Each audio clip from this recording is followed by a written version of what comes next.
घोटकी से आपको अपडेट करेंगे, जहां district crime reporter Zulfiqar Ali Soomro की रिपोर्ट के मुताबिक 5 जनवरी 2025 को थाना खंजू की हदूद मकतूल अली नवाज लगारी के बुरसा ने थाना खंजुआ पे अली नवाज लगारी के गुम होने की इतला दी थी। डीएसपी ओबाड़ों की सरबराही में पुलिस ने जदीद टेक्नोलॉजी की मदद से केस की हर जाविये से तफ्तीश शुरू की। पुलिस ने खुफिया जराये और जदीद टेक्नोलॉजी की मदद से एक मशकूक मुलजिम शहजाद महर को गिरफ्तार करके तफ्तीश की।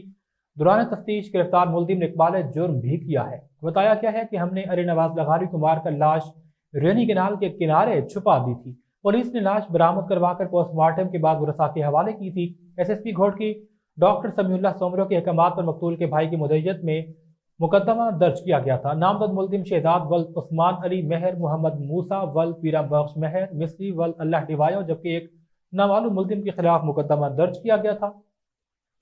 गिरफ्तार मुलजिम शहजाद महर से दौरान तफ्तीश और इंकशाफ पर थाना खंजू पुलिस ने वाक़े के मरकजी मुलजिम मोहम्मद मूसा को भी गिरफ्तार किया है। मुलजिमान से मज़ीद तफ्तीश जारी है। एसएसपी घोटकी डॉक्टर समीउल्लाह सोमरो की जानिब से कामयाब कार्रवाई पर पुलिस पार्टी को शाबाश दी गई है।